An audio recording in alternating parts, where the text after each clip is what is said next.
আমি আপনার পুত্রকে প্রত্যেকটা স্থানে খুঁজেছি, কিন্তু কিন্তু কোথাও খুঁজে পাইনি ওকে। এটা তো প্রথমবার হচ্ছে না যে ও কোথাও চলে গেছে। ওকে আমরা প্রত্যেকবার সবাই মিলে ঠিক খুঁজে বের করি। নন্দী, তাড়াতাড়ি করো, বৈকুণ্ঠে যাও, কেউ ব্রহ্মলোকে গিয়ে দেখো, হতে পারে ওখানেই গেছে। হ্যাঁ মাতা।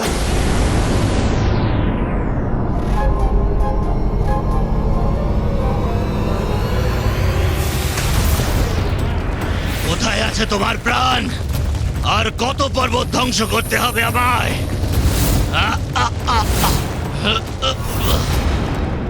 একটা একটা করে পর্বত ভাঙতে গেলে অনেক সময় লাগবে। আমাদের এইগুলো একসঙ্গে ধ্বংস করতে হবে, কারণ ভোর হলে পিতাশ্রী আমার প্রাণ নিজের কাছে ডেকে নেয়। আর যদি সেরকম হয় তাহলে আমার প্রাণ হরণের সময় আপনি কি করবেন? মহাদেবের কাছ থেকে কি করে নেবেন ওটাকে? কি ঠিক বললাম তো? না না, যদি তোমার প্রাণ নিতে গিয়ে আমি ওনার কাছে পৌঁছে যাই, তখনই উনি ওনার ওই তৃতীয় নেত্র দ্বারা আমার প্রাণ না নিয়ে নেন। তোমার কথাই ঠিক মনে হচ্ছে। একবারেই সব পর্বত আমি বিনষ্ট করে দেব। আমি নিজের হাতে নেব তোমার প্রাণ।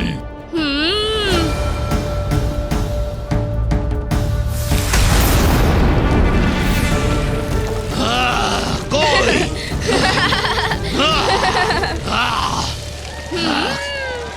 আহা,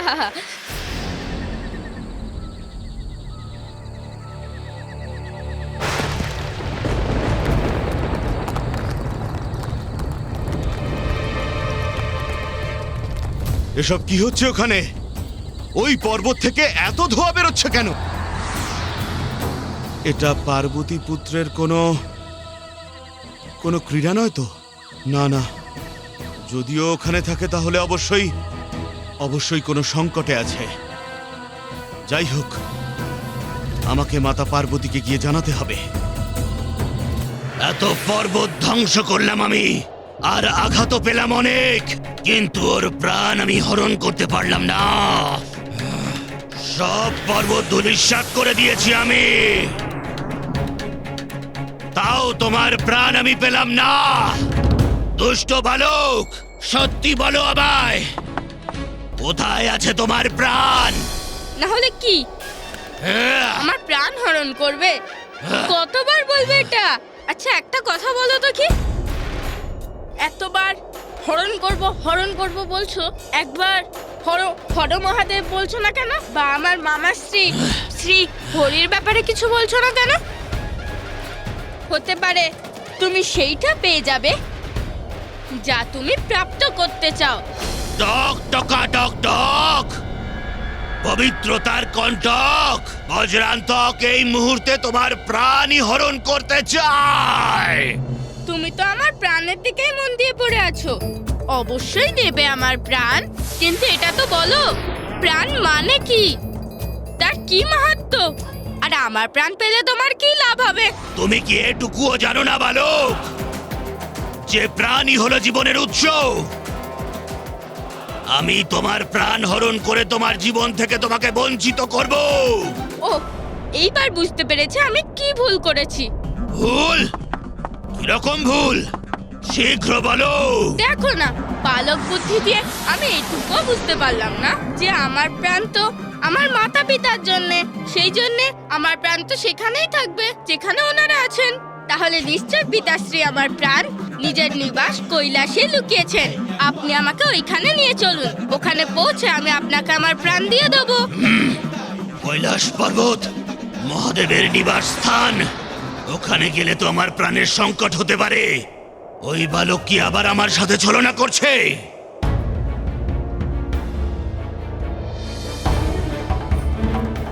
এই বালক তো আমার সাথে পরিহাস করছে। প্রাণ খোঁজার জন্য কোনো উৎসাহ নেই এই বালকের।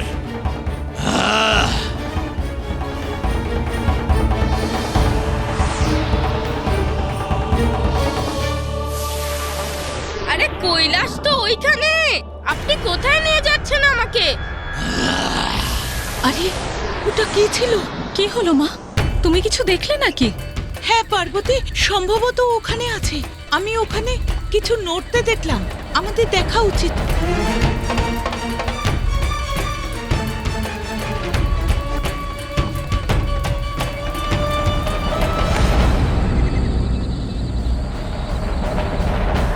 আরে আরে, এ আমরা কোথায় যাচ্ছি? ওইদিকে। কোথায় যাচ্ছেন আপনি? দাঁড়ান। বড় দুষ্টু এই বালক, টকটকা টকটক, সব সময় আমাকে কথার মায়াজালে বন্দি করতে চায়, কিন্তু এইবার আমি ওর কোনো কথা শুনবো না। নিচে নামো দুষ্টু বালক। আরে আপনি কি করছেন? আহ! আহ, আহ, আহ!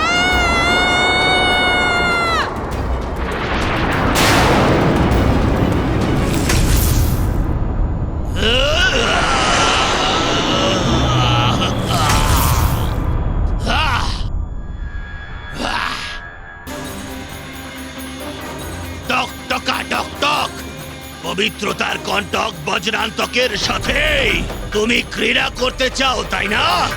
তাহলে এসো, এবার করো ক্রীড়া। এবার বজ্রান্তক নিজের ক্রীড়ার সাথে তোমায় পরিচয় করাবে। এক্ষুনি বুঝতে পারবো কোথায় আছে তোমার প্রাণ। আমাকে ওর থেকে বাঁচার জন্য অন্য কিছু করতে হবে, না হলে এ সত্যিই আমার প্রাণ হরণ করবে।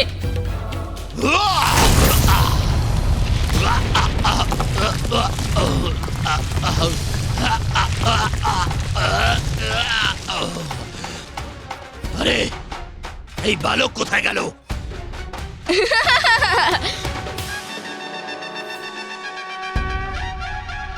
দুষ্টু বালক, তুমি ওখানে? হ্যাঁ, আমি তো এখানে। দেখো, তোমার সঙ্গে খেলতে খুব মজা হচ্ছিল, কিন্তু বিজয় তো আমি হলাম। লাফিয়ে উপরে যে চলে এসেছি।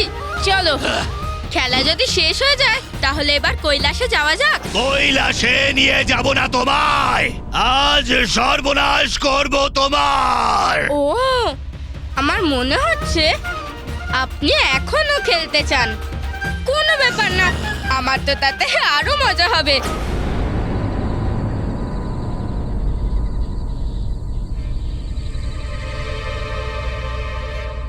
ক্রীড়া নয় বালক, এবার পীড়া সহ্য করার জন্য তৈরি হও। তোমাকে মৃত্যুদণ্ড না দিয়ে আমি কিছুতেই থামবো না। ইয়া!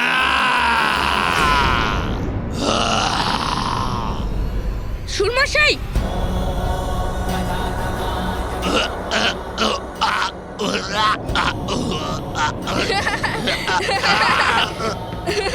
এসব কি হচ্ছে? এত তীব্র বাতাস, আমি তো কিছুই দেখতে পাচ্ছি না। চারিদিকে শুধু অন্ধকার দেখছি।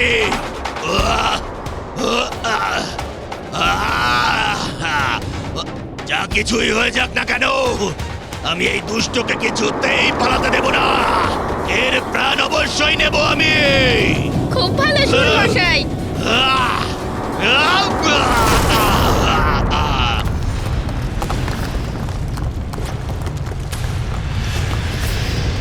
এ কেমন ভয়ানক আওয়াজ! আমার পুত্র সুরক্ষিত আছে তো? আমার কিন্তু প্রচন্ড ভয় করছে মা। আমার পুত্রকে আমি আর হারাতে চাই না।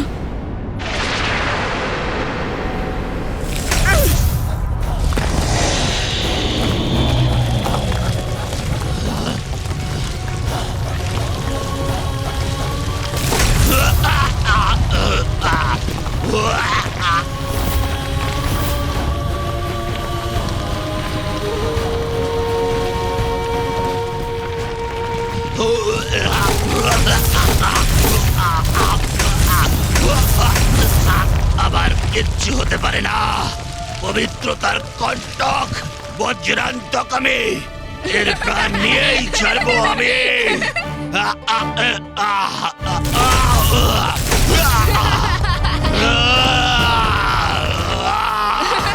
হ্যালো, অনেক হয়েছে তোমার ছলনা। এবার আমি অত্যন্ত সাবধানে থেকে তোমাকে ধরে তোমার প্রাণ হরণ করে নেব।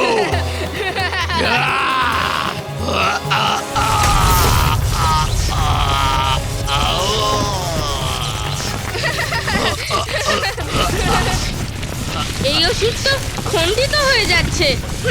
ওকে তো এবার পূর্ণরূপে খণ্ডিত করতে পারবো আমি। এবার তুমি আর বাঁচবে না বালক।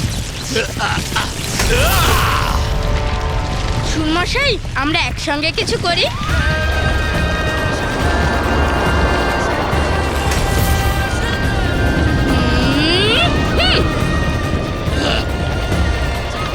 ও তো দেখছি এগুলো আমার দিকেই ছুড়ে দিল।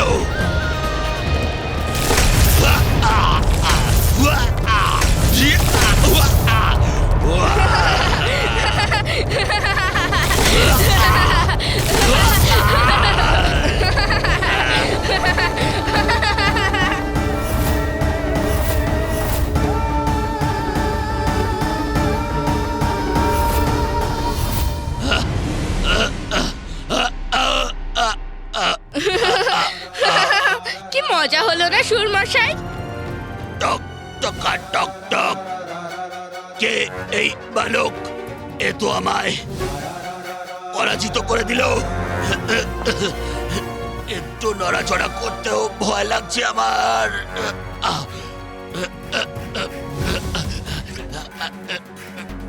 একটুও তো নড়তে পারছি না আমি। যদি একটুও নড়ি তাহলে খণ্ড খণ্ড হয়ে যাব। কি হলো সুরমশাই? আমার প্রাণ হরণ করবেন না? উড়বেন না নাকি? মনে হচ্ছে আপনার নিজেরই প্রাণ পাখি এখন উড়ে যাবে।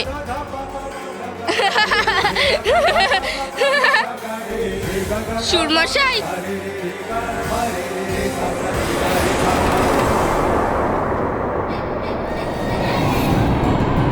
না না না।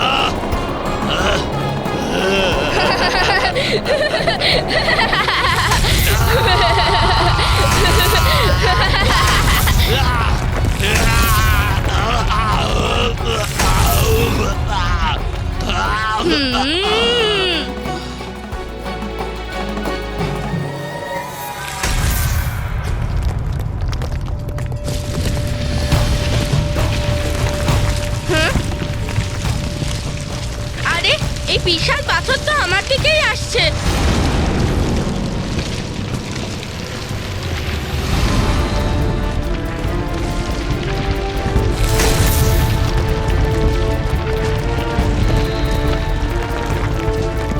আরে এসব কোথা থেকে পড়ছে?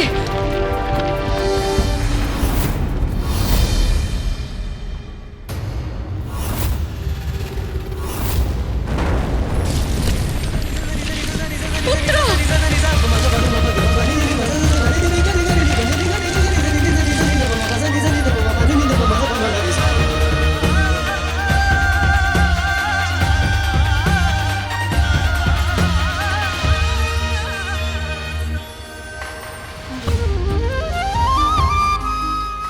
মা, তুমি এখানে? আর আপনারা সবাই এখানে কি করছেন?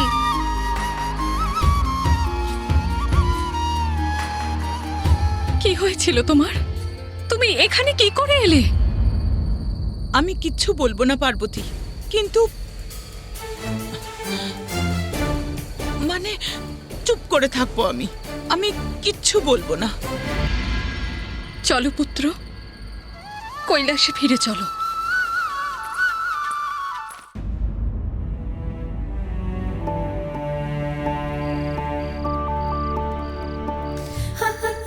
ব্যাস শোনা, এবার অনেক হয়েছে। আর কিন্তু আমি কিচ্ছু শুনবো না। শান্তিতে ঘুমো, না হলে কিন্তু আমি তোমায় খুব শাস্তি দেব। কালকের দিন খুব গুরুত্বপূর্ণ, আর আমায় অনেক কাজও করতে হবে সোনা। কেন মা, কালকে এমন কি হবে? কাল তোমার ষষ্ঠী পুজো এবং নামকরণ অনুষ্ঠান আছে সোনা। কত কাজ, কত আয়োজন, কত কিছুর ব্যবস্থা করতে হবে আমায়। আমার নামকরণ মা? হ্যাঁ পুত্র, কাল তোমার শুভ নাম দেওয়া হবে। এবার ঘুমিয়ে পড়ো, বিশ্রাম করো সোনা। হ্যাঁ মা।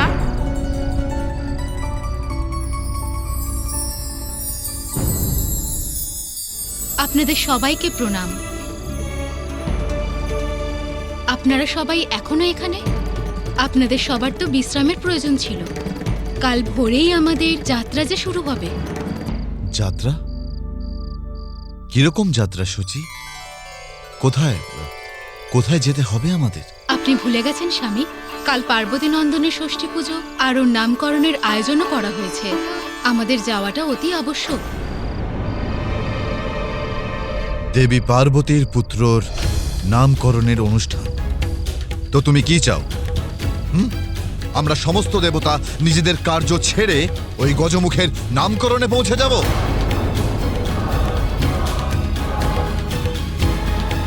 যদি নামকরণ হয় তাহলে সেটা হতে দাও। দেবরাজ ইন্দ্র ওখানে যাবে না।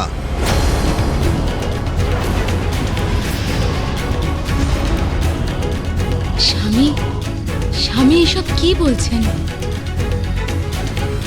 ক্ষমা করবেন দেবরাজ, যদি কালকের উৎসবে আমরা সকল দেবতারা অংশগ্রহণ না করি তাহলে মহাদেব আমাদের ওপর রুষ্ট না হয়ে যান। স্বামী, দেবাদিদেব মহাদেব আর আদিশক্তি মাতা পার্বতীর পুত্র লাভ হয়েছে। ওনাদের সাথে আমাদেরও এটা খুবই আনন্দের বিষয়। মহাদেব আর মাতা পার্বতীর আনন্দে আমাদেরকেও সম্মিলিত হওয়া প্রয়োজন, না হলে মহাদেব রেগে যাবেন। যদি আমি না যাই তাহলে মহাদেব রুষ্ট হয়ে যাবেন। আর ওই গজমুখ ভোলানাথ আর মাতা পার্বতীর পুত্র, আর এটাই আমার বাধ্যতা।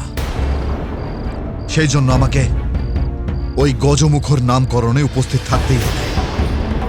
এই আনন্দ উৎসবে ভাগ নেওয়ার জন্য স্বামী কেন রাজি হচ্ছেন না?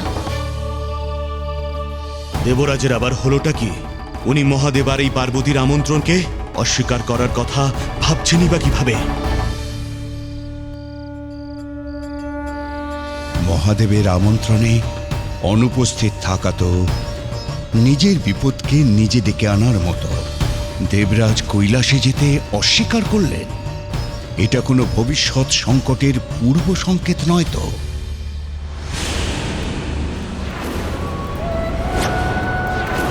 শেষ করে দেব ওই বালককে, নিশ্চিন্ত হব আমি। আর আমার প্রভাবে সর্বত্র শুধু অন্ধকার বিস্তার করবে।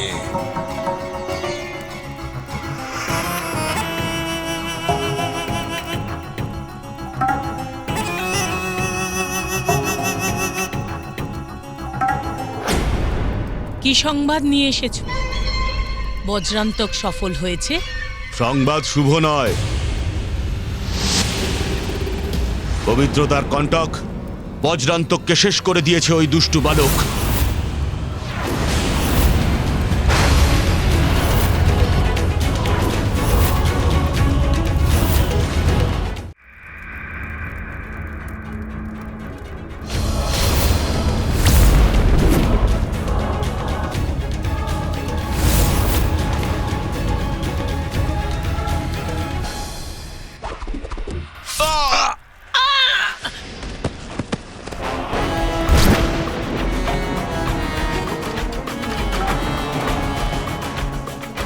ব্যাস, এইবারে আমি স্বয়ং যাব।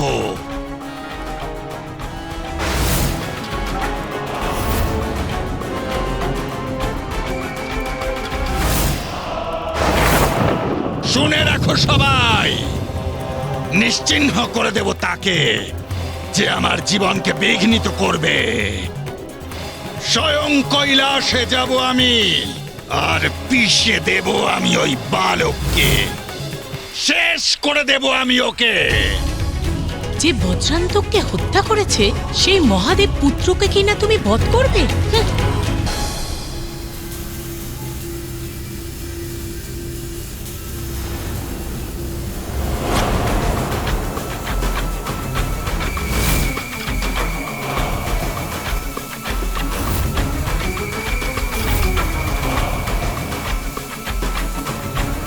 আমার ঢাল হলো আমার এই মায়াবী কবচ, যে কোনো সংকট থেকে আমায় রক্ষা করবে।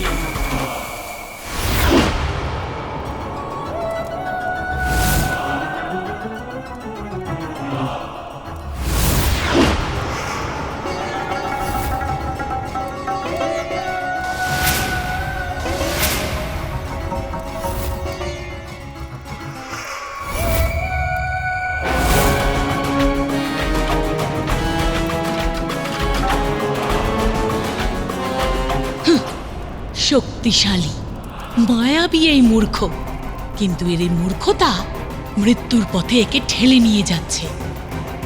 যতই কবচ পরে থাকুক না কেন, যেভাবেই অস্ত্র তুলুক না কেন, কিন্তু ব্রহ্মদেবের বচন মিথ্যে করা যাবে না।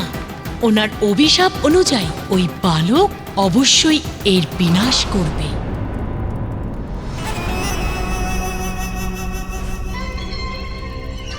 ভালোই হয়েছে, ওখানেও ওর প্রাণের থেকে মুক্ত হবে, আর আমি এখানে মুক্ত হব ওর আতঙ্ক থেকে।